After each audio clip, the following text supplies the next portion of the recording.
Good afternoon. I'm Christina Rausch, and I would like to welcome you to the February 15th, 2024 Design Review Committee meeting. This is a 9-person committee whose primary function is to perform design review for projects located in one of the city's 3 designated design review areas: downtown, the riverfront, and the new hotel overlay zoning districts. This is a mandatory review, voluntary compliance process with one exception for hotels seeking to skip council review. Hotels taking advantage of this incentive must receive a positive recommendation from the committee. All committee members and staff are participating in person. We are streaming live on our virtual engagement hub, which is accessible through the virtual engagement hub link on the front page of the city website and also linked on the committee page. You can also watch the meeting on the city's YouTube channel, either live or recorded. I will now take roll call. Jeremy Goldstein is absent. Catherine Ankaya. Here. Stephen Lee Johnson. Here. Thomas McLaughlin. Absent. Michael McDonough. Here. Brian Moffitt. Here. Robin Rains is absent. Ricardo Sejo. Here. We do have a quorum. We have more than 5 members, and we have 2 items on the agenda, or 3. The first one is an approval of the meeting minutes from the last meeting. I'd like to make a motion, we approve the minutes as written. Thank you. Do I have a second? Second. All in favor say aye. Aye. Aye. Okay. And then I lost my document, but the next item on the agenda is the informal review of 179 and 144 Riverside Drive. Good afternoon, committee members. Will Palmquist. I'm just going to queue up this project, an informal review. We have folks from MHA Works with us who can present more on the project. I have the plans pulled up that are on the website, so I'm basically going to defer to them to present the new project, the changes, and the design of it. Essentially, this is an amendment to a previously approved conditional zoning from a couple of years ago. They're adding approximately 100 more units and another story of building to the project,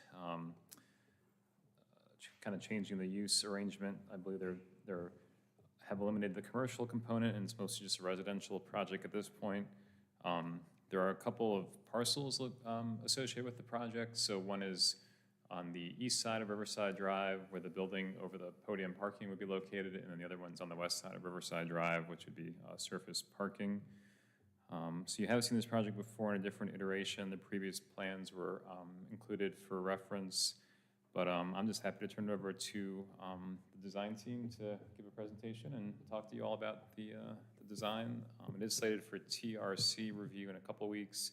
It would have to come back to you all for a formal review, go to Asheville Buncombe Riverfront Commission for an informal review, to Planning and Zoning Commission for the CZ amendment, and eventually the City Council to be approved to amend the conditional zoning. Let's hand off. You can, if you use 2 fingers, you can scroll. Yep. Thank you, Will. You're welcome. Good afternoon, everyone. My name is Peter Alvarez. I'm a director of MHA Works, architecture firm in Asheville, and we're the architects of record for this project. I'm going to scroll down to, I guess I am, let's see. Scroll down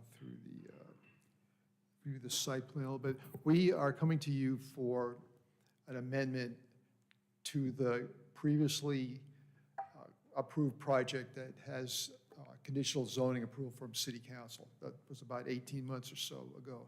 We are requesting a modification to the project based on updated conditions that are now relevant to the site and the project program. If you remember, there was a mill building that was next to and attached to the chimney. Over the past year, 18 months, that building became more and more deteriorated, and it partially collapsed. And we realized after doing engineering studies that we were unable to salvage the building. We had originally thought about reusing the existing brick and rebuilding portions of it. That wasn't viable at all. The brick was too far damaged from freeze-thaw cycle during the winter. The other thing that we looked at was if you remember, the original design had an elevated restaurant retail space. And in the course of evaluating the project, we listened to the community at large. And the biggest need in Asheville right now is not more retail space, but more missing middle or workforce housing, whether it's for sale units or apartment units. And after lengthy discussions with the developer and the project team, we've decided to reapply for a project that includes 240 apartment units. Now, for that to work, we are, and pardon me while I move through down to the elevations, because that will explain it better for the terms of the use of us. Let's see here. Right, this image here, this shows the proposed elevations on the north, west, and south side of the building. The long elevation faces Riverside Drive, so that's the main public view. In terms of the building massing, it's the same as the prior approved project, with the exception is that we've added an additional story. The previous one stopped at the old mill building, and this one goes closer to the stack Correct. as well. Is that correct? Correct, yes. So the last probably 2 bays of apartments approximately that you see on the north side next to the chimney, that was the mill building. So it's a little, in plan is taking up the same place, but in massing, the major part of the building is a little longer and a little higher. That's correct. Thank you. That's correct. So in order to work the project apartment numbers, we are adding an additional story to the building. However, to mitigate the height, we're lowering the floor-to-floor heights. So we're adding another floor, we're squeezing it down, and at the moment, we're looking at adding probably 5 to 8 feet at the overall height of the So project. the building's just a little bit higher. Correct. It's got more floors, and it's a little bit longer in terms of overall mass. Correct. The footprint's the same, more or less. More or less, right. Brian, the only change to the footprint is that we're extending the parking and the corresponding apartment units Above that mill piece. to the north. And the north edge of the proposed project is approximately the same plane as the north edge of what was the existing mill building. Right. So Okay. that gives you an idea of what And the, the stack is, still there, yeah. and it's okay? Mm-hmm. Okay. Yep, yeah, that's a good shape. So that we're committed to saving that and having that be some type of, it's, Indoor we're not doing anything to it, really. We're probably repointing some of the brick, but that's the extent of it. The intention is that would stay. In the new design, what we're proposing, and actually I want to put this out for discussion because we have not made a final decision on the materials. And when we come back in a month for the formal review, we will have actual samples of the materials that we're proposing to use. But we still need to go through several iterations internally to decide what we'd like to do. Right now, the ground floor will stay the same. It's still cast-in-place concrete with some type of metal panel louver that screens the parking. The next 2 levels up and the slots between the masses will be brick, which you can see on the elevation drawings. And then above that, from what we're calling the 3rd level on up, that is going to be a combination of metal trim, metal panel, or fiber cement panel. And we're still working through how that composition will look, because we want to make sure that it makes sense and is not, that's well thought through and well integrated into the overall design of the project. So what you're seeing now on the screen is one idea that we have for how we would do the upper stories. We're committed to the brick and the cast-in-place concrete for everything down below, along with the metal screening. The steps, the slot between the building masses, those dimensions, those opening sizes, that all has stayed the same. The size of the window openings, the width and the height, the widths are the same. The heights may drop down a little bit because we're lowering the floor-to-floor height. But the look of the industrial sash with the window mullions, that every other one is narrow, every other one is wide to replicate industrial sash, that's still in the overall scheme of the look of the windows in the building. It looks like the original design had board form concrete at the base. Yes, Is that correct? And so you're, it still will be cast in place, board form concrete. okay. And it'll be, again, the definition of board form is different from, maybe it's probably most likely going to be some type of plywood form with probably chamfered corners. We want this to be not a pristine concrete pour, but something that looks more industrial. Okay, thank you. As far as the site plan, the parking, landscape, all that, we're working through that with our civil engineer, Withers Ravenel, and we've had informal, TRC will be going for formal here shortly, but all that is being developed in parallel with our work as well, so. So the original, or excuse me, the previous iteration, it kind of had the void at the bottom and a very exposed frame for that first couple levels. Mhm. And then it was kind of building the piece on top of it. This one,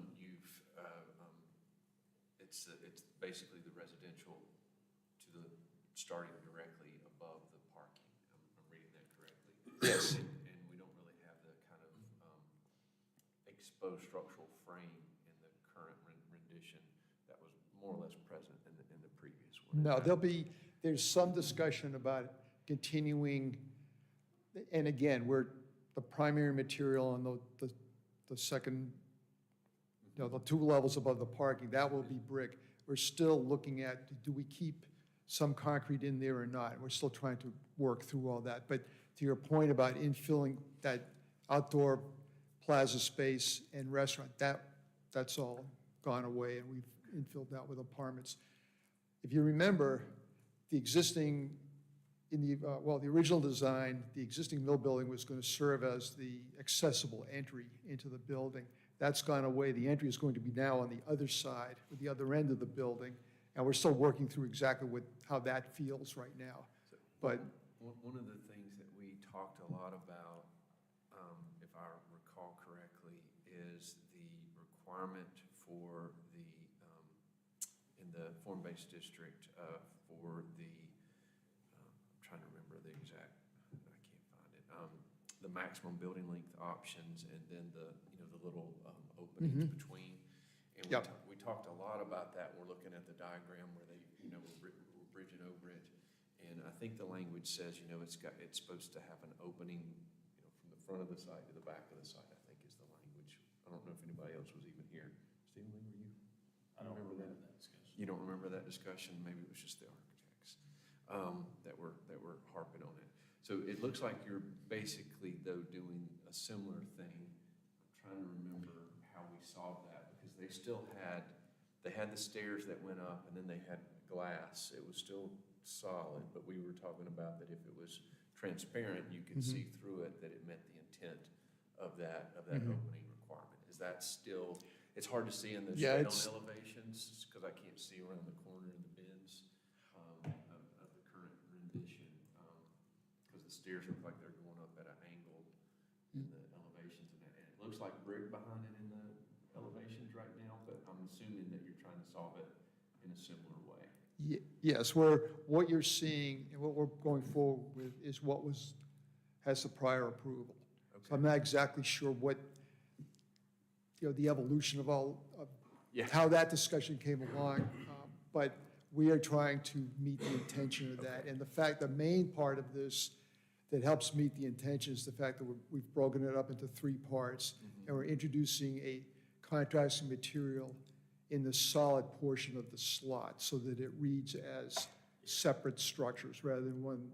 And When- they were doing that in the first one, and, but I distinctly, so part of what we were saying is that, and we were going off of the diagrams and stuff in Mhm. that, is that it was possible when you came up the steps to have glass there, but it needed to be glass there and glass on the other side of that so that you maintain that light Okay. through it, if I'm making any sense. Yes. Yeah, okay. All right, so I just remember that was, we had a lot of discussion about that, it seems like. And I think that meets the intent of that. Well, actually, I don't know what was decided upon last time, but I think it was to create pedestrian connections to the back of the lot, thinking there might be an alleyway back there. I'm looking at the, is this RAD NT? So it's Rad River. But it's a CZ too. It's CZ, yeah. It's a commercial expansion district, but the commercial expansion defers to form codes for But design within the elements. form code, there's different. Yes, so it's RAD River.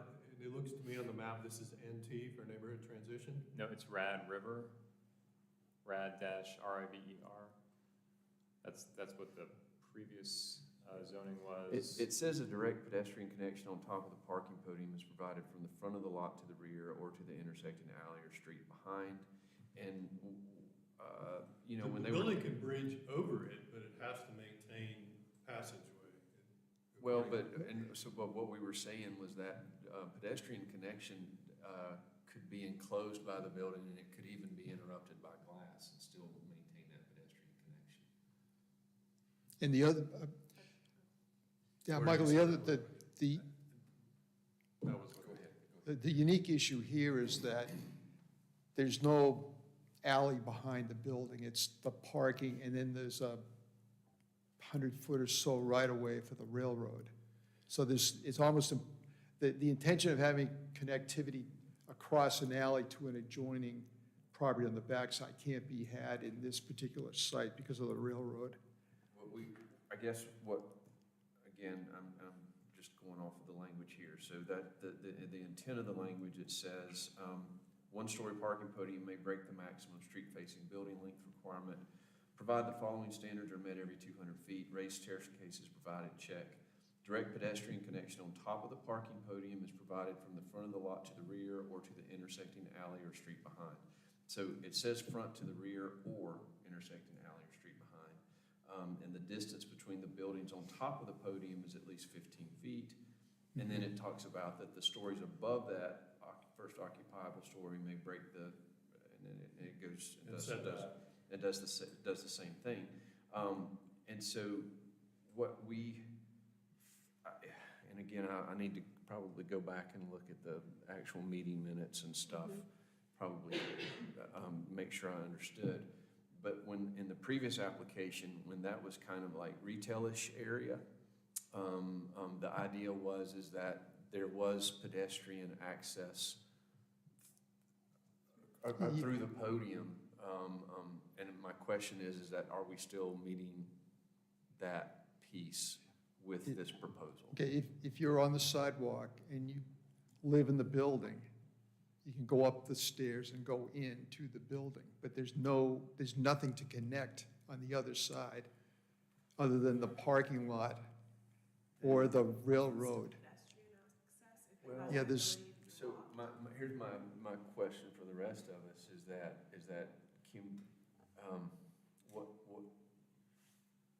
that's the language that we're in charge of enforcing, and if we can't do that, then we need to look at a variance or something like that for this use. So I we'll don't. do a more formal technical review prior to the technical review committee. Well, it's a meeting. CZ. We'll bring it forward to you all for the DRC formal review. Really, it's good to understand the zoning. I think your all kind of recommendation of the formal review is going to be more based on the guidelines technically, That's what. which interact with the zoning to some degree. But for the formal review, staff will identify the modifications that might be needed, or Okay. it doesn't meet. And that the would be zoning. part of a CZ then? Yeah. It wouldn't have to go to adjustment or anything That's like correct. that? Yeah, It's they would But be it able would to- be, my point is that we're not meeting that if I understand the plan currently. That's my initial opinion too. I'm not an expert in this form code, but. And the I'll building become height one. too, it looks like there's a 4-story maximum building height. Yeah, I think building height's gonna be another modification. 55 needed. feet and 4 stories. This is 6 on top of the podium. So Correct. is that, seems like a pretty significant variance request or? We already had, well, we had 5 plus 1 before, correct? Right, what we're asking for, when we go back, as we go back through the CZ process, what we're asking for is the additional story, the deletion of the retail space, and adding approximately 100 residential apartment units into the project scope. Okay. So Are there originally it was 1 story over what was allowed, now it's going to be 2 stories Mhm. over what's allowed. Yep. Right. Wow. Is any of the parking public parking, or is it just for the residents of, now that it is only a There- residential building? Kate, there's, on the site, on the 179 Riverside Drive site, that's mainly parking for the residents. I believe on the other side of the street, there's some parking for residents and some public parking. But I'm not sure what the numbers are right now. Okay. Are there any public amenities at all, like on the entry end of that building at all, or is this all just for residents? It's all just for residents. That's, Okay, so so you're asking, or I can't remember the technical term, but the Technical modification. technical the conditional modifications, zoning, thank you. Yeah. would be Yeah. that pedestrian connection language Yep, there, I things like think. that, things like height. Height, number of stories.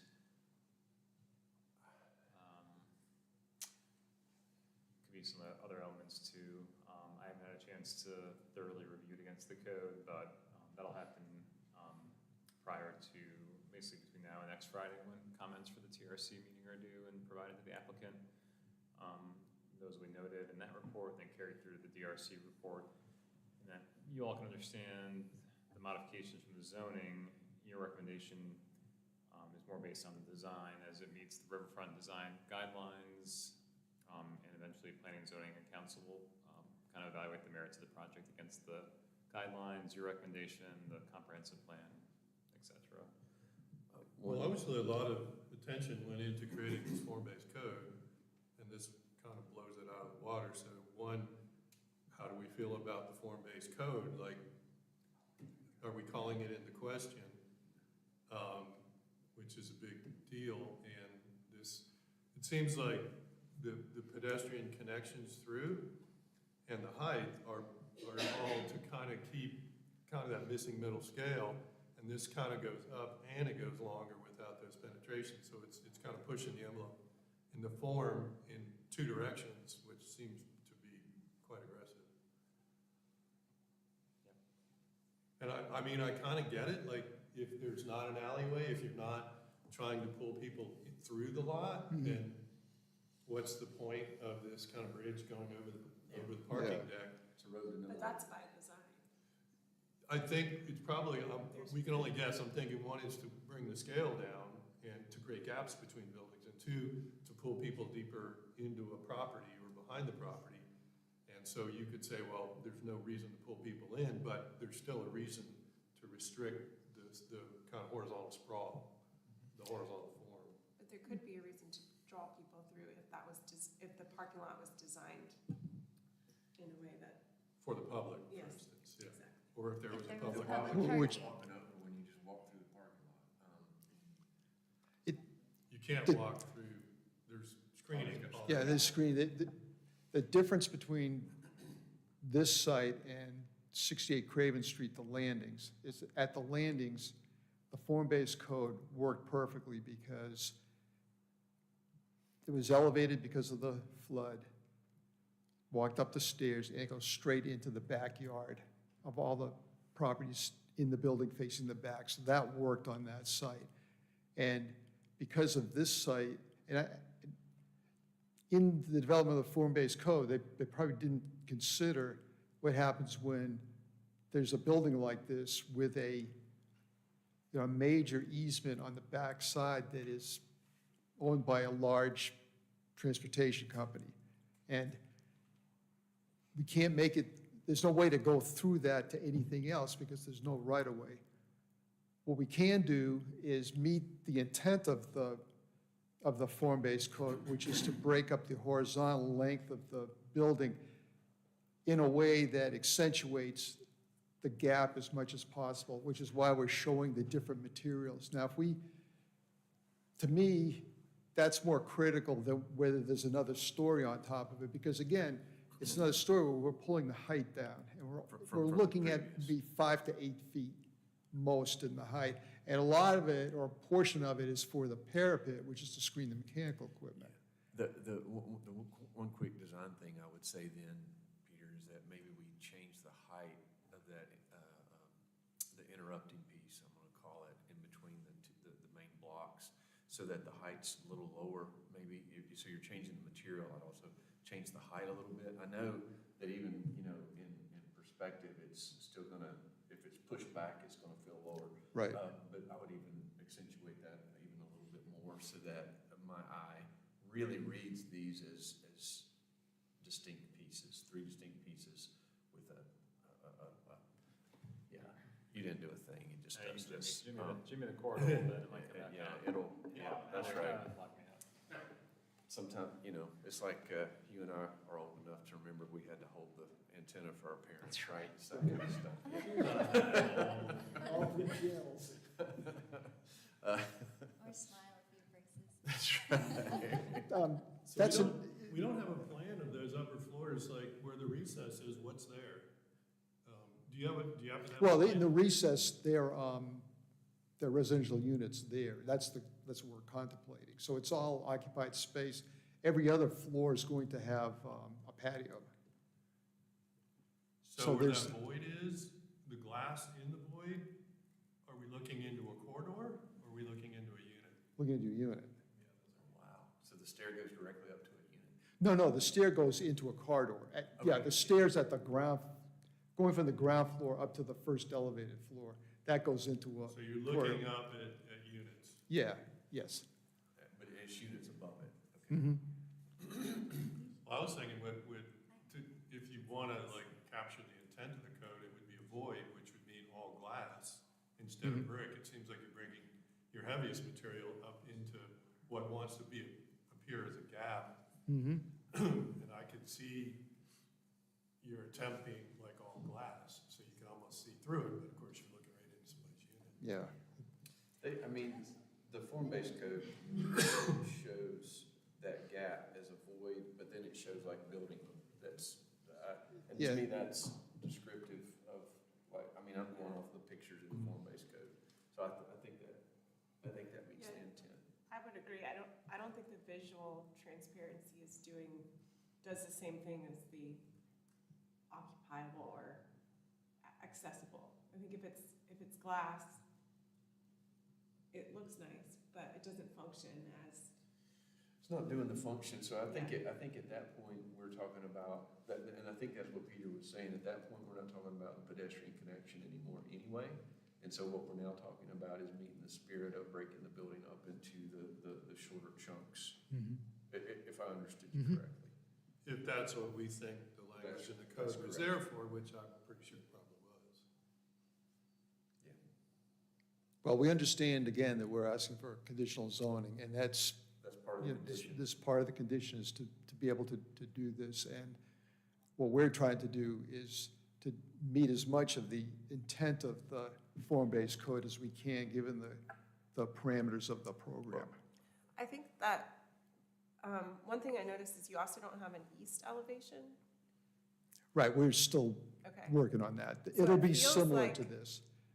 It feels like it's, you're saying that the back isn't accessible, it's not an alleyway, it's not that's not the focus, and then also not showing the east elevation kind of reinforces that. I'm bringing that up because I lived for a little while in the River Arts District, and one of my favorite things about it, like the studios, the Cotton Mill Studios,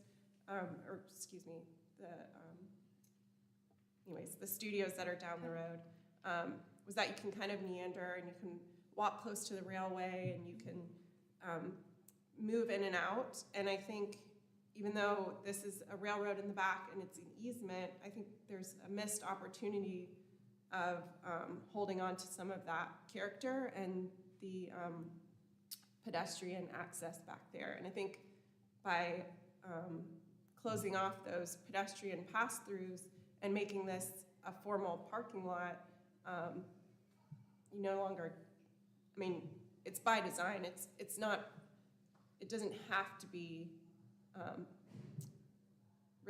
it doesn't have to be something that the public can't access. It can be, I don't know. Well, think about, yeah, there was other considerations. There's, well, first of all, the east elevation will be substantially similar to what you're seeing on these elevations. So it'll be the same material palette, same window size, and we will obviously have that fully fleshed out for the next meeting. But there is a concern for security and safety of the occupants of the building. And so that's why we're trying to go through an exercise to make it as secure as possible, yet still make it feel and be able to have these gaps between the building elements and so on. But Right, yeah. that's always seems to be come up as an issue, but it's funny because we have buildings in cities that are accessible from 360 all the way around, and yeah, they function pretty well. So I understand, but Again, I know I'm comparing it to the previous submittal, and I believe we were somewhat squaring that circle at the time in that, okay, well, it's not connecting us to the back of the site, but there were public amenities on that second floor, exactly. on the elevated level, you know, shops, restaurants, whatever, that it was providing pedestrian access for. right, And now we don't have that. right. We're grappling with what Yeah, that that's- all means. in the previous design with the mill building, that was intended to be some type of public accessible space for meetings, events, things like that. And it was also the accessibility route to the main building, which was along where that outside restaurant space was. And again, because we lost the mill building and we realized that an additional retail space that's elevated, that's sort of by itself was not what the city really needs. What the city really needs are you know, workforce housing, middle market apartments for people. And that's where the focus is of the developer in trying to meet that need. Well, I'm reading, again, the map of the River Arts District breaks it down into subzones of the RAD, and this one's neighborhood transition from the bridge to, What is it actually? What is the zoning? So the previous zoning was Rad River. So that's going to be the form code elements that we refer to. I am in the right section then when I'm talking about this pedestrian thing, right? I'm in the River, Yeah, I'm in there's the some- River Arts Form District, and Uh-huh. at the very beginning of the chapter, it shows a map, we'll get there, of all the different sub-districts. Here it is, Brian. It's in the bright blue. It's in the bright. Yeah, the bright blue looks like the river, but it's actually land. Oh, okay. Yeah, so the bright blue is the west side. That was the river. I know. That's not the Sloppy river, that's the orthography, river. yeah. Yeah. I see your confusion, yeah. Gotcha. Yeah, there's a section of the code that applies generally to all districts, then there's more specific sub-district standards. Right. There's some overlap with commercial expansion district standards, so we'll help to kind of tease out those. Well, this is informal, so I'm going to be informal. So my take on this is that if you're going to convince me to vote yes on not having not meeting the pedestrian connectivity intent, then I'm going to need to see a really distinct, a very distinctive way to meet the building breakup intent, I guess is kind of Okay. where I'm landing. And I'm one person. So I'm sympathetic to the idea that this building type doesn't lend itself to the pedestrian connectivity. I'm not convinced that we can't figure out some pedestrian amenity that could be, we don't, I know there's issues, I've run into that too, inviting pedestrians into a railroad right away. I hear you. I'm having that conversation with Bob Oates in my head right now. That was fun. So I get that you may not want to invite pedestrians back there, but there is a, I don't know, there's a, at least show us you've thought about it, I guess.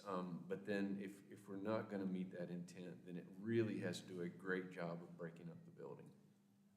So in terms of pedestrian amenity, I think there's a really great opportunity to do something that could be simple and really engaging and dynamic, and that is at the, I guess, the south corner of this, at the right side of plan right, at that drive, there's a considerable distance between the face of the building and the sidewalk, and I think for permitting purposes, we're looking at a zoning compliance landscape plan, but it's a big area, and looking at the renderings from the previous submittal, it looks like it's trying to be engaged, and it might be that with some really simple, well thought out elements, it could not only look good, but look good for the building, and then also easily pull people in, but not as much of a security issue, like back in the back where private residents are entering the building.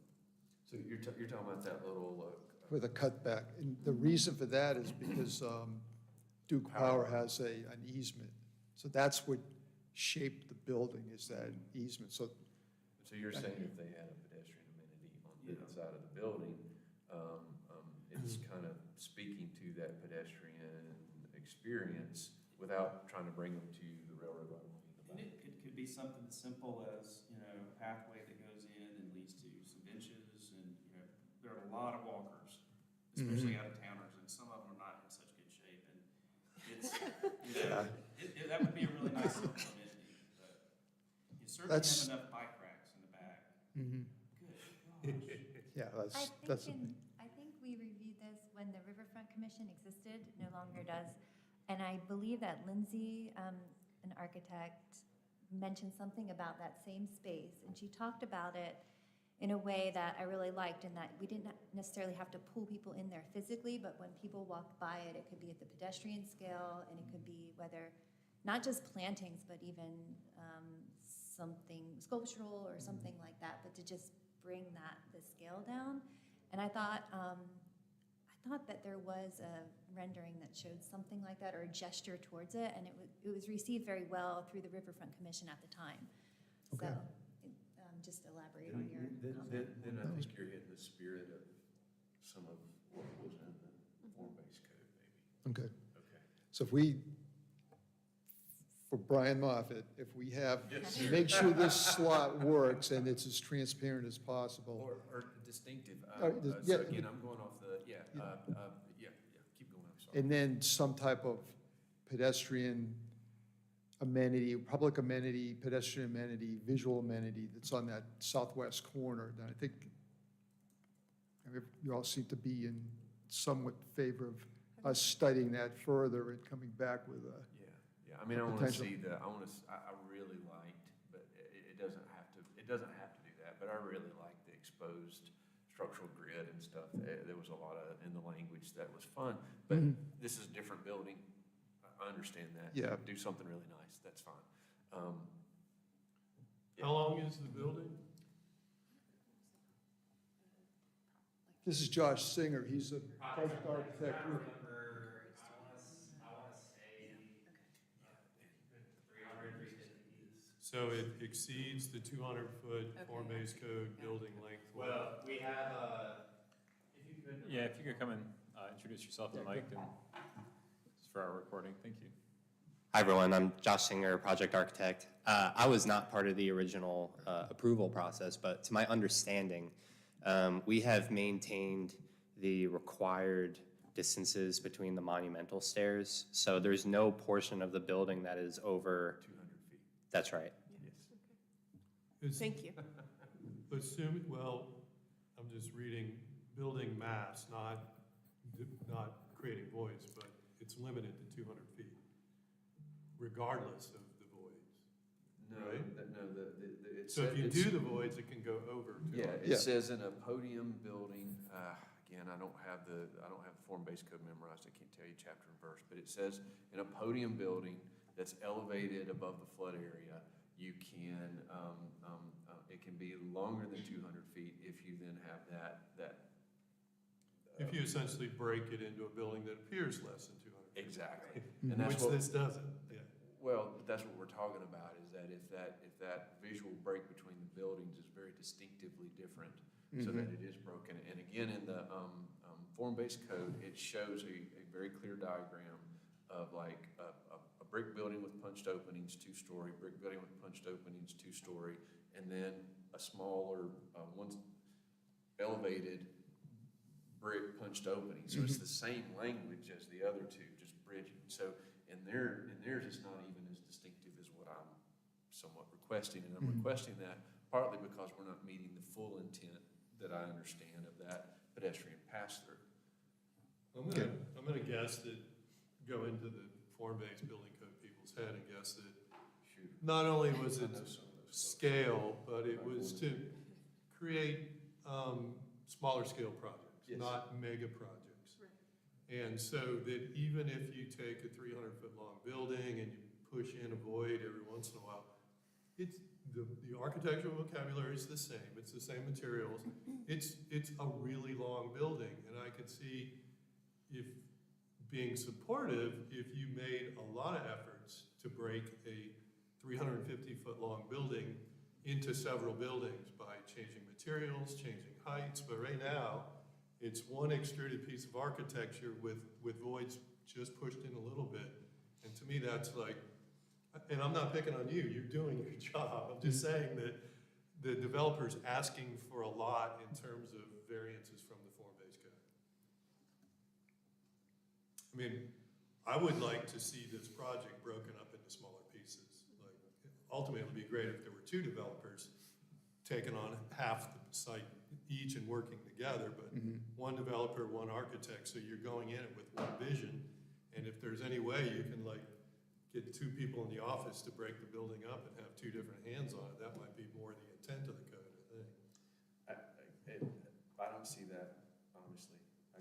I don't see that in the language of the code, and I don't see that in the diagrams of the code. Those are the same language, and that's the same language. But all the pictures, there's no picture of any building this long as a reference in any of the form-based. But it says 200 feet, so, I mean, they clearly anticipated that you could have a building that was 800 feet long and had, 2 or 3 breaks in it. Yeah. Well, we have more breaks in it than would be, because of it's less than 400 feet long. So by right, we'd only need 1 break in it, and we're providing 2. So we're, I wouldn't call them a break, I'd say a recess. Well, again, yeah, we're talking about the going off the language. I'm one vote. I'll just stop there. I'd like to talk about the site a little bit. I'll Sure. be brief, I know it's been long here. So on the previous plans, there were things like permeable pavers, there was a rainwater harvesting, there was a green roof on the building that is no longer. And I also am on the ABRC, and this project will probably come before that committee. And they're going to be asking a lot about stormwater. And so, and not only because we know that increased development increases our stormwater problem, but it's right on the banks of the French Broad River. And so it's a great opportunity to have things like permeable pavers, curb cuts in the parking lots and things like that to capture the water, as opposed to relying 100% on gray infrastructure for the stormwater. And so really I did not think that the original green infrastructure on the project was enough in the previous plans. And this eliminates all of those features. So encourage the site planner to maybe consider bringing some of those back. Where did they have the permeable paving before? Was it in the one across the street, or was it in this one? Do you remember? I think it was in It was this both one. of them. It was all asphalt paving that's being proposed now. I think it, Was It was the all remote permeable? lot and the parking behind the building. Was I it don't- just the parking spots or the drive people? Okay. Wow. It's hard for me to compare the two on this little computer, but Yeah. Um, my eyes aren't too good. But there were portions of the parking lot that were pervious. And again, like, I think that those were very small gestures. I don't think that that's really where we hope to be. But they were gestures that I think we're looking for here and an important step. And especially on a project that is right along the river, so. I had one quick comment about the remote lot that's across the street. There's really not any attention that's being paid to the pedestrian to get into that lot. And it seems like it might be as simple as just connecting to the crosswalk and leading the pedestrian into the lot. But right now, there's like a hedge all the way across the front between the parking and the roadway. So I think the site team could look a little bit further into I'm assuming residents will be parking there. And guests. How would residents or friends of residents actually park and then get to the building? Are they gonna walk through the hedgerow? Are they gonna walk up the drive aisle? So that could use some attention. And the other thing I wanted to mention, based off of what Kate was mentioning, that, permeable pervious paving is great, and there may be even some lower cost options by that remote lot to develop some really effective bioswales on the edges of these lots to kind of meet the same intent. And it might be that there could be a couple of those, a really highly functional one capturing, I know the previous submittal had stormwater harvesting in it, so it collected water from all the downspouts on the roof, and it might be that in this public space that we were talking about at Southwest Corner, there could be a really highly functional educational rain garden of some sort.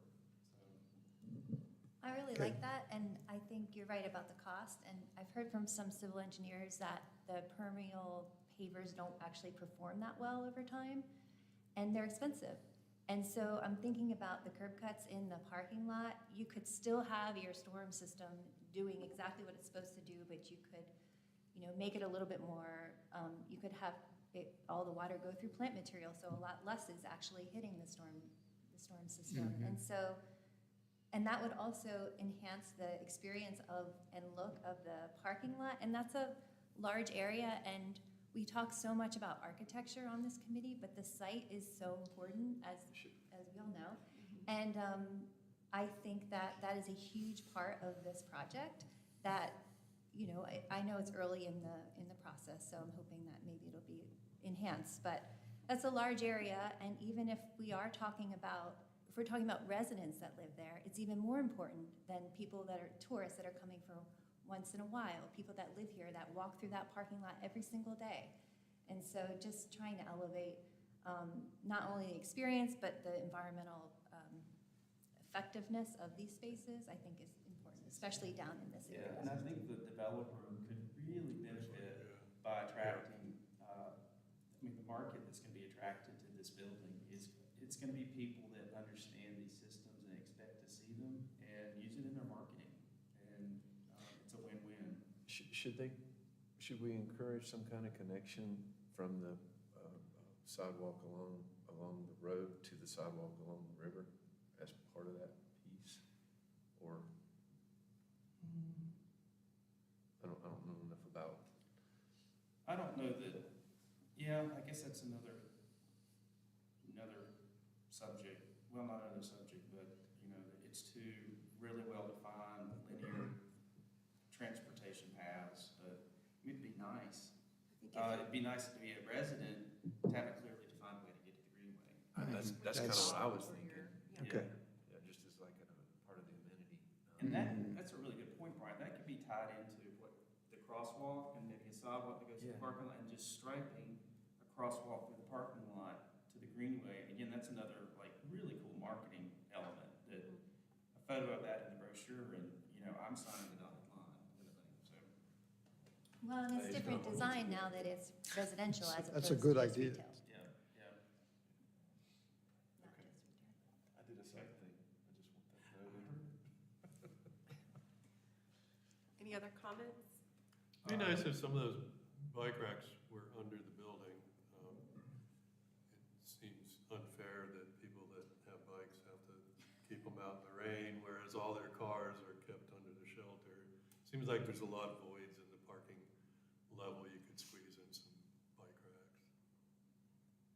We can look at that. I've got a comment. I'm surprised Michael didn't mention anything about this, but as you're looking at the breakup that Brian was talking about, I'd suggest, the columns at the parking garage level, there's, if I didn't know about the previous iteration of the project, I would really understand it. And knowing the previous project, it feels like a vestige of it.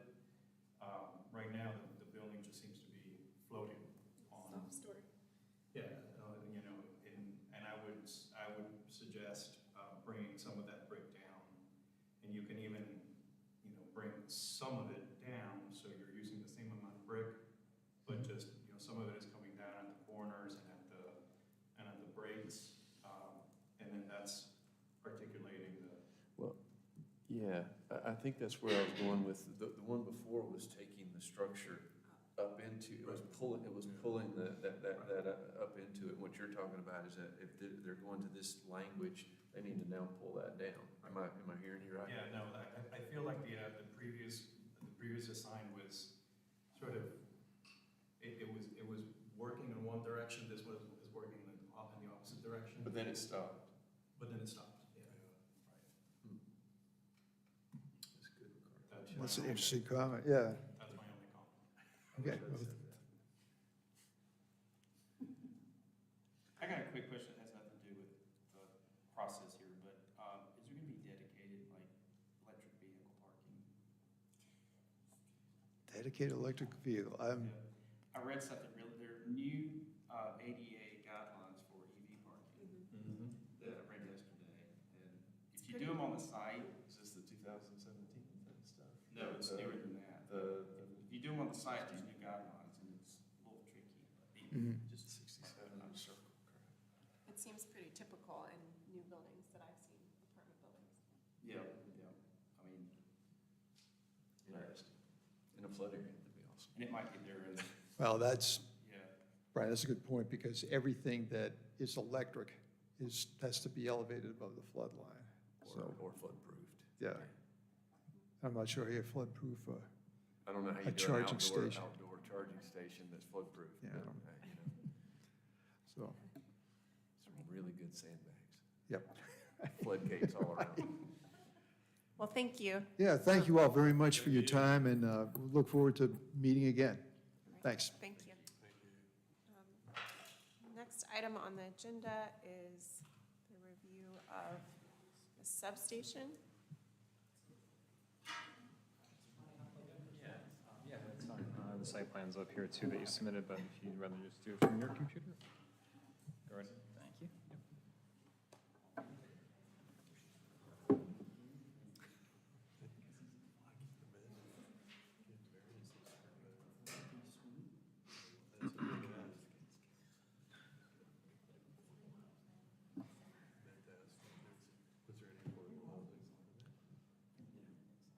You can start when you're Okay, ready. all right. Just Just tell wanna us your name. I'm Justin Brown, I'm with Duke Energy. I'm the project manager for the Rankin Avenue substation rebuild. And I've also got Jennifer Bennett, who's our government community relations manager, Beth Steffens, who is our site engineer, and also Patrick Coble, who's our site engineer consultant. So I wanted to show this to you real quick, just to give a background on the project. I don't know if you guys have had any change from 2022 when this was last brought, but just wanted to refresh your memory a little bit and kind of give you an understanding of how we got to where we are now. So, high-level background. This is a very old substation. It was built, I think it started in 1952. The equipment is not all existing, but it is quite old, so we do need to rebuild it. We worked with the City of Asheville staff to explore a couple different locations they thought might work for both Duke and the city. I think we looked at about 5 options after the last informal design review, which was targeting the parking lot across the street. I think that would be east of Rankin, and I'll show you that in just a second. So we think we've come to the best solution for both parties. And one caveat to this new design, we will have to install a temporary substation at a separate location. And that's going to be, we are going to have to do a conditional zoning permit for that, or an amendment to the zoning. So we'll handle that probably in a couple months at the formal design review, which we'll bring this one back to as well. Let's see, and we did try to take into consideration the input we got from the city, as well as all the neighborhood members. Before you move on from that, so to fix this one, you have to do the a temporary one down there, then you fix this one, and then you do the permanent gas insulated one. That's correct. Back in the Yeah. location where you're doing the temporary one now. That is correct. Close to, I got okay. But And then today the we're little, only looking at the design. I know, I'm just trying to get No, all I the clarified pieces. as well. Yeah, all the today pieces. we're just focused on the design for Rankin Avenue. Okay, so the other one will come to us later? Yeah, Okay. we'll bring that one, I'm hoping in 2 Well, months. the gas insulated one was already approved on. Correct, but I think because it's, Change this, add a staging option for this temporary substation, so it would still keep the previously approved gas insulated substation on patent, but it would add a stage, a phasing plan for this temporary one. I got you. Yeah. I'm just, Yeah, no, it took me quite a while to figure out all the puzzle pieces too. cat so- bites the dog. if we can skip yeah. that part, we're all for it, but. All right. All right, and then here is the location. Trying to show you our proposed plan over top of the existing to kind of let you see how it's shifted. And just why we're on this picture, we were targeting this parking lot across the street during the last Yeah, that last was round. awesome. And That went great. so clearly we're staying away from that this time. Trying to save as much greenery as we can. There's still unfortunately a few trees that are around the northern parking lot. I think there's like 2 larger ones next to the Civic Center, and then a couple smaller ones down by the road, and then a few other small ones that look like they were more recently planted. So that lets you see we're shifting north. This is also getting away from the auditorium, so if the city does want to expand Thomas Wolfe at some point in the Well, future, it gives it back a house out access, right, to Thomas Wolfe. there's quite an elevation change there. I don't know if it could be regraded to allow for access. No, they're talking about doing a lift anyway. Oh, Yeah, okay. When they do an expansion. Oh, yeah, that makes sense. Does he ask you to push it all to the north for that reason, or are you guys just thinking ahead on their behalf? I think that was strongly influenced by the city. We proposed a couple different locations before we settled on this one. This is a swap, right? Because you've got this piece and the city owns that little corner. Yes, and that's they're actually swapping, right. There's, Again, there's a lot of parts and pieces to all these things. it's very hard to see on this, actually. I might be able to highlight it for you. There's several parcels, so we actually It's just own, me. yeah, I'm not getting it, because I'm not connected to the internet. But either way, we currently own a small parcel that's kind of the smoking deck portion of the Civic Center is actually built on. So I think there's 4 parcels that are technically going to be recombined and swapped, which I think we're possibly gaining like 0.2 acres. It's close to an even exchange. It's a relatively small swap. Oh, it's both ends. Nice to know the city's working, you guys are working well, apparently. I think so, hopefully. All right, a couple things that we try to include in this design. I would just mention accommodating future expansion of the Thomas Wolfe Auditorium. We do have 10-foot tall walls, and I'll show you the panels that we have incorporated in that to try to break up the design slightly. 10-foot is our standard if we don't have any type of anti-climb on top. Typically, we have 7-foot, our normal standard is 7-foot fences plus 1 foot of chain link, which clearly the city would not love in downtown Asheville. So originally we had an 8-foot wall, but to keep our asset protection folks happy and make sure people can stay out of the substation, we had to increase that to 10-foot walls. And we do have options if you're not in love with the brick or particular color of brick. We can accommodate certain requests. And one thing that did come up, and I think was initiated by a resident, was lighting options. So we did include one rendering for that, and those could be, we'll have to discuss with the city how exactly that could be handled, but we could set it up where the box is accessible on the outside of the substation for the city to also access and program if they need to, or it just might stay in the substation. We just coordinate with you guys for any request. And then we do have a landscaping and planning plan, which this is a substation, so we're quite limited on how much vegetation we can plant around the area. And also, this design is very compact. We've pretty much tried to use up every square footage that we can. We do have, the land swap is going to include a 5-foot perimeter outside of our actual wall, and that's for our grounding to extend past the fence line. So there's not a huge amount outside the substation that we can use for planting. And then these renderings are all in the package, but I did include them here as well. The greenery up here is not showing the new landscaping plan or the planting plan, but this at least gives you kind of an understanding of what the station will look like or could potentially look like, as well as we'll probably have the gates increased to a 10-foot height as well. But one thing, we did choose to show the brick in the rendering. We got feedback from a few of the city staff folks that they thought the brick looked best to kind of match the area. The Civic Center has a touch of brick. The old Vanderbilt apartments are all brick. So we were trying to do that to stay in line with the area. We had proposed a stacked stone alternative, but we had concerns that it would either be too close to the Civic Center but not quite, and might kind of cause a little bit of Is the brick actually brick, or is it? it is a fiberglass panel, and I can bring a sample of that for the formal review. Why not just stack bricks up? We discussed that. I think weight is one concern, and then, I mean, cost is also a concern. We're trying to be prudent with our funds. I don't know how complicated it would be to do the brick, because there is a retaining wall for a portion, or the majority of the slope going up Hiawassee Street. It's something we can look into. I just don't know.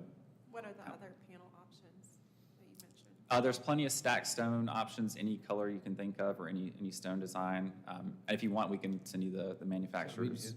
These are fiberglass panels? They are fiberglass, yeah. And part of that is there are insulation concerns as well, is that? It's definitely a benefit for us to have non-conductive walls on the exterior. Okay.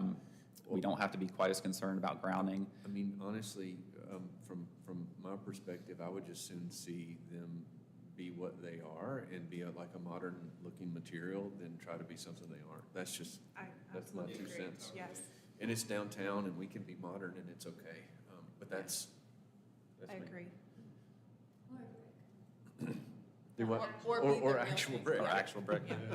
And all the panelizing of it just makes it look so prefabricated. That is a concern we discussed. The one thing that improves the look is we're planning for 8-foot spacing on the columns, and they can print full 8-foot wide panels. The caveat to that is the panels are only, I believe, 2 foot tall, so there is a seam, and they've improved their design since they originally bought I think the extruder company. But we have the same concerns for you, that they're more so designed to be viewed from 20 feet away, not next to, or you're not having people queuing up for a concert, standing a foot away from it.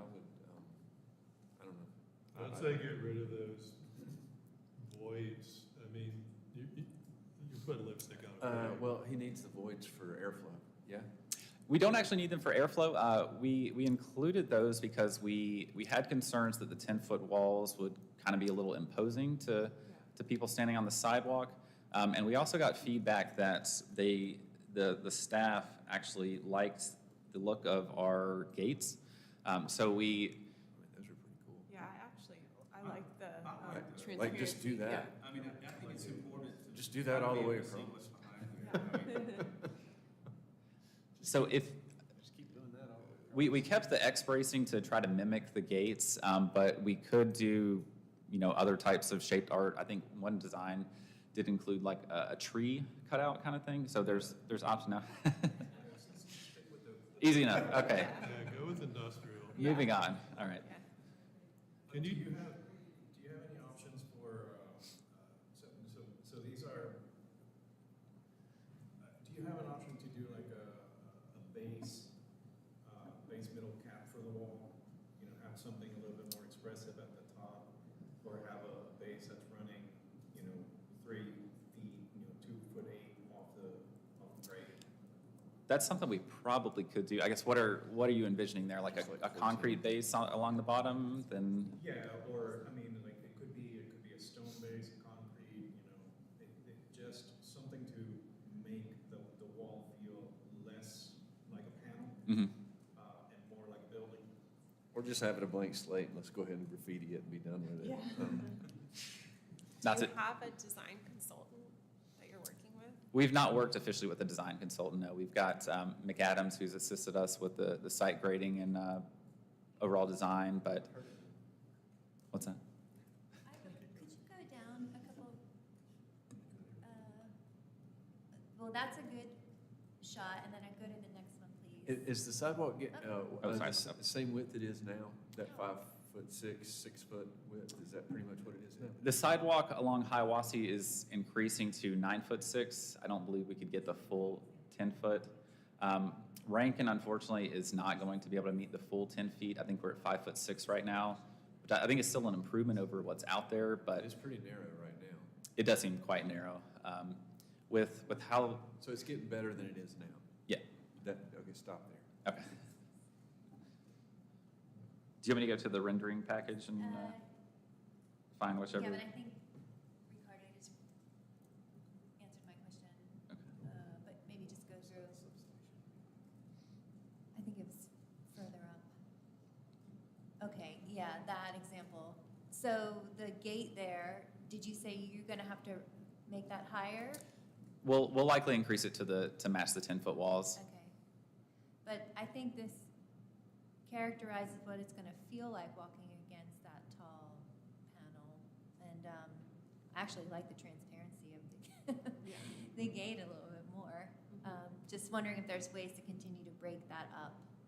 Yeah, that's part of what I was suggesting, like a base and maybe some banding or something. It's just that responding to that human scale, if somebody's walking by, even if it's a solid wall, there's, you have something here, you have something here. It's not just the whole thing against you. If it's 2 foot, you said the panels are roughly 2 feet and they span between?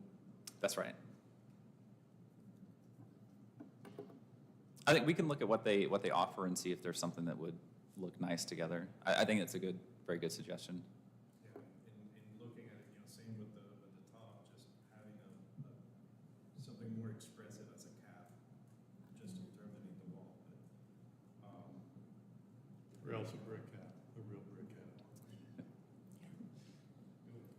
Can you talk about between your substation and the back of the building? I think it's the next Yes. rendering down, that one. So your project ends at this, is that like for vehicles? What's that road? Yeah, we're trying to maintain access so that they can do maintenance on the stone wall back here. There's also a gas line or a gas meter that runs up the alleyway behind this building. So that's just the fencing material there. You can't do that the rest of the. We could, we didn't think it would pass your all's review. That's the question I have here, is the 2 layers of fencing by the Civic Center, question mark. I kind of liked that a little bit better than these tall, Yeah. solid walls. Except for it's got spikes on the top when you zoom in. If there's a way to It does. I think there is an alternative that does not have spikes on top. I'm not sure if it comes standard in a 10-foot height or if it's 8 foot, but I imagine we could probably have that extended. That's doing part of what Ricardo's talking about, it's got a base and there's a transparency beyond it, I don't know. And if you had that, do you have to go as high as 10 feet? Could it be? If we have 8? spikes, no, it can be 8 feet. Okay. So are the spikes the same as what we're I think it's called a trident split, or split. It's not an incredibly aggressive spike. I think there's like two pieces that slightly fold forward and then one that slightly folds or goes either up or folds back. If you go back 2 slides, I think there's a view of it, Oh, go the other way, Yeah. Yeah. I can see why, the opaque wall feels like, okay, we're hiding it, but we aren't gonna be able to hide it. Right. It's already there, and people are going to be walking right alongside it, and so I feel like the transparency that this provides and the two materials feels better to walk next to than Yeah. one solid tall wall. Agreed, your Would you summary would you called it- stick with the brick, the fake brick if you did that, or would you still? I think real brick, Yeah, at the base. Or Yeah. concrete. yeah. Yeah. So in your summary, you called it wrought iron, that's probably aluminum, right? I believe so, yeah. It's not, we use wrought iron just to kind of give you the or like general Sure. thought of what it might look like. So I'd say either tall wrought iron or shorter spiky aluminum. I mean, for me, this is a utilitarian thing, and so trying to pretend like it's not is not being honest about what it is and what you're doing. And so I think just a cast-in-place concrete base with that on top of it, honestly, I would feel like that's a pretty decent solution. I'd rather walk beside that than a 10-foot high fake brick wall. Yeah, fiberglass brick wall. And can you change the color of your gate to match the metal? I mean, we could That's paint it or have hard it to powder do, coated. Yeah. That's true. If we went with that path for like Rankin Avenue, in this shot, would you also want to see like a 2-foot tall wall with the, Yeah. okay, with the fence on top? Okay. Yeah. And the gate I like the have gate. somehow match that. I mean, yeah, you can talk about it. Yeah. I mean, I kind of like the perforated mesh with the cross bracing. I just make the colors match. It could be a different language. Right. Well, I want to go back to that one slide. I'm just wondering, there appears to be a new walkway, a rerouted walkway to the back of the Civic Center. Yeah, that one. Yep. So that's a city project, or are you guys constructing all that? No, we're doing all of it. I think it's just going to be, it's going to be easier and help our project along to just handle that. So we are incorporating the design for that, and we've been in contact with the Civic Center since this exit's not used for their primary fire escape, but it is there for fire escape. So we're in contact with them, and I think it's changed slightly since this design. So I believe we will have ADA access around back for fire escape. And they did talk about potentially having some type of gate or fencing going across their path just to keep people out. But I don't know if that's actually going to happen along with our project, or if that will be something down the road that the Civic Center does themselves. So if that's y'all's project, and it looks like you do have stone retaining wall between the sidewalk and the base of the building, have you guys discovered that you can't excavate the grade down against the building and just reveal a taller building? Is there a reason you have to have a retaining? I don't think that stone keeps going.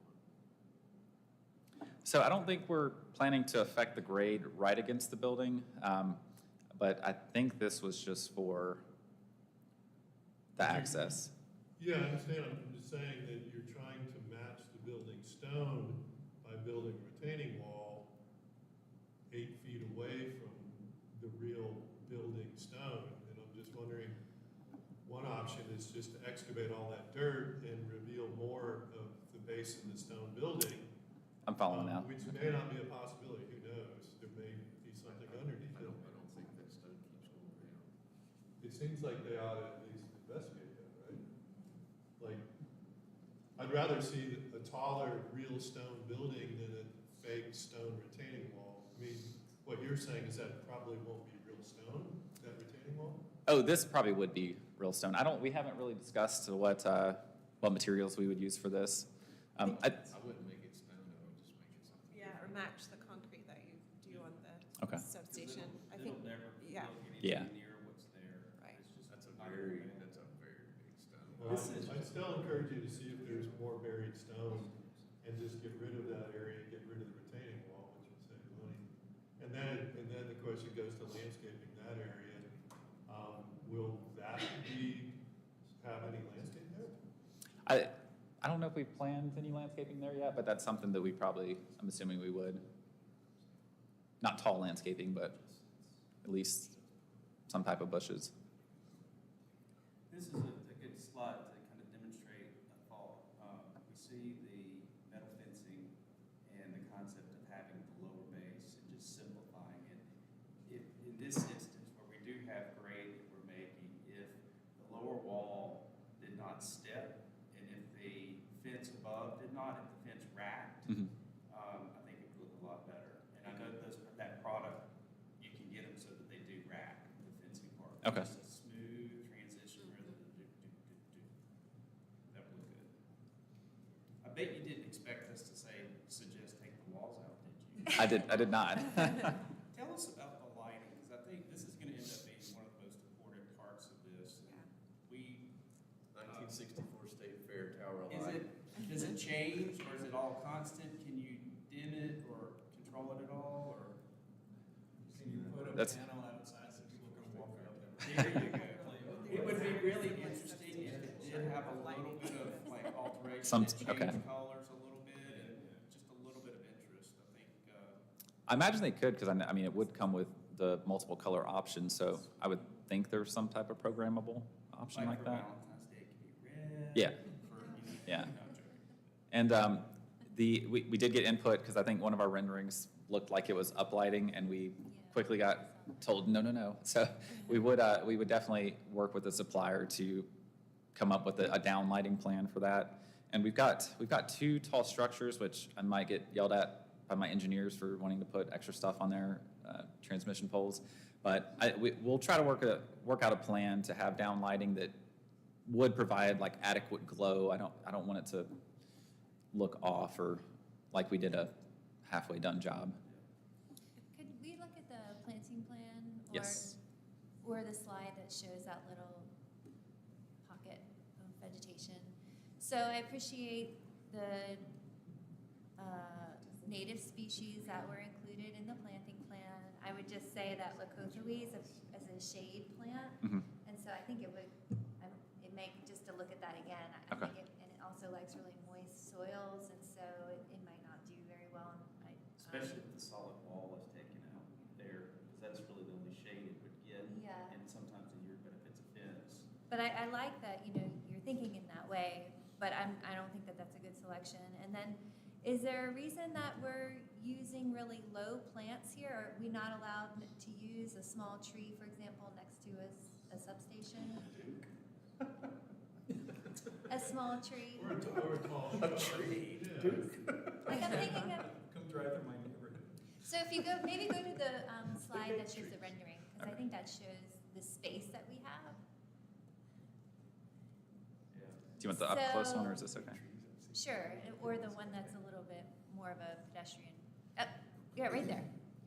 So, for example, right there on that corner where the sidewalk curves, or a small tree or a largish shrub or something like that, just to get a little bit more height there. Yeah, and not to be annoying, what is a small tree in your opinion, height wise? Like Yeah. 8-foot emerald here, one of the Okay. spready kind. It would be deciduous. Are you allowed to have a deciduous tree near something like this?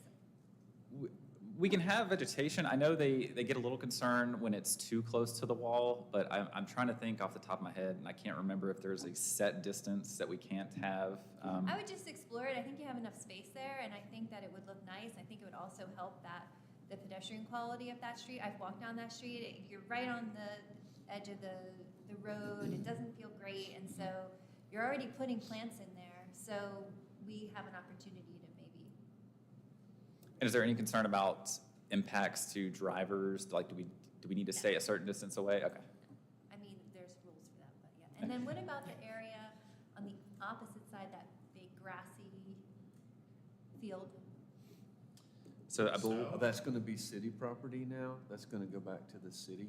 And Yeah, that's oh, part of the Thomas Wolfe. Oh, okay, expansion. So you're just gonna plant Piece. grass? You're gonna pull up all your stuff? Yeah, well, we're gonna completely decommission that area, remediate any soil contamination that might exist, and I'm assuming the permit will have us have to stabilize it and just leave it as a grassy area.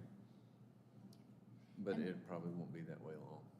And then my last question is, when there was a proposition to put a substation next to Isaac Dixon Elementary School, there was a lot of concern about radiation. Mhm. The apartments across the street, is that a concern? It's not a concern. I can give you our stock EMF response is any radiation that is past the perimeter is minimal.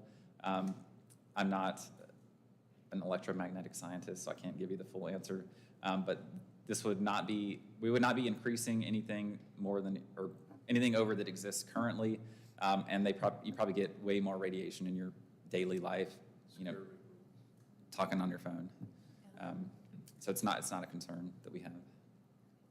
So this seems like it got so much lighter. So when you were downhill on the other side of Rankin, did the whole engineering of the project evolve as you jump back across the street? So the equipment itself has not changed. It's almost the exact same. The configuration's changed slightly.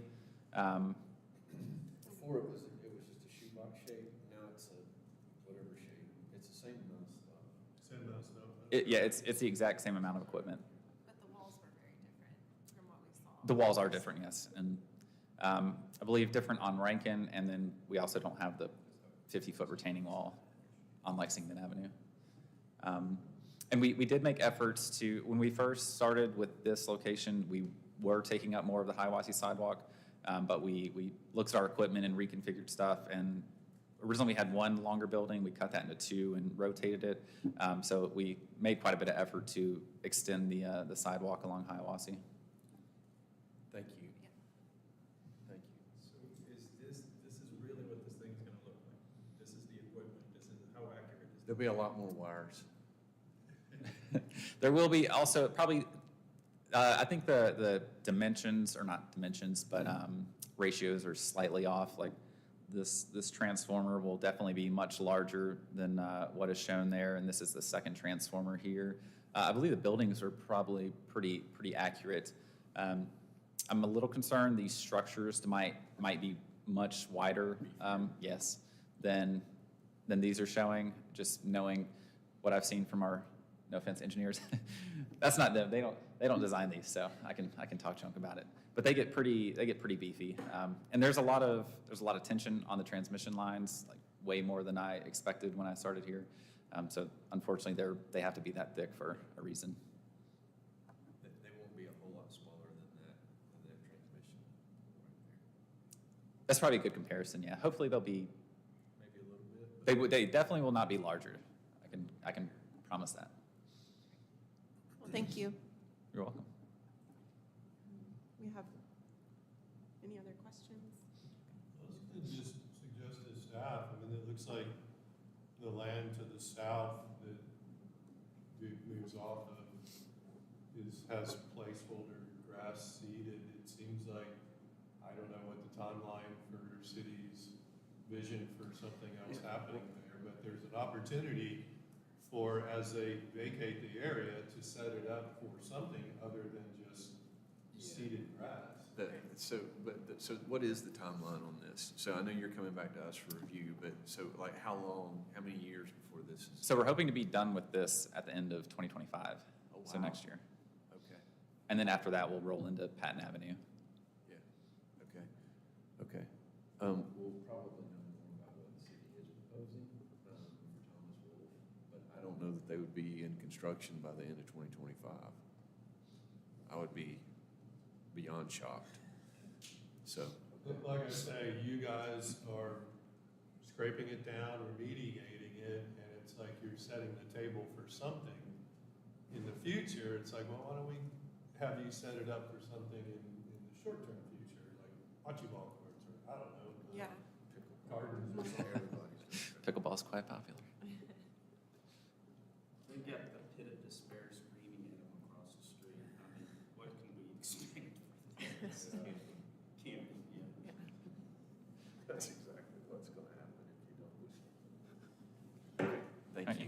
you. Thank you all. Right, and we have one other item on the agenda. That's getting continued. Okay. So, there's a proposed text amendment to the UDO affecting the DRC's terms, and just making them, for the folks that are on the Downtown Commission and Riverfront Commission, it'd make them concurrent, so they'd be appointed together, and they'd roll off together and expire together. It was listed as informal review, then I was told it should be a formal vote, so just to give us the right notice, and it'll be agendized next month as a formal review, but it'll go to Planning and Zoning Commission and City Council for their review and approval too, so that'll be on next month, I don't think. Does that mean that when someone applies for that position, they're applying for both at the same time? No, it means that if you are on the downtown commission or whatever. Riverfront. I'll just use downtown, and you want to be a member of this, your membership in this corresponds with that. So if you So- only so- had 1 year left? You then would only you're serve 1 year, Here, okay, and got then it. you would roll off. Credit, say staff time, I mean, in terms of interviewing and all that. Well, It's a great idea. yeah. Yeah, we're having issues, some things, weird things, just where, yeah, someone would, their DRC term or their downtown commission term would expire, and then it's like, okay, but they're still on DRC, but we're supposed to have 3 downtown commission members, so this person is no longer on downtown commission, how does that reconcile? So this will clean that up, and just like Brian explained. Okay.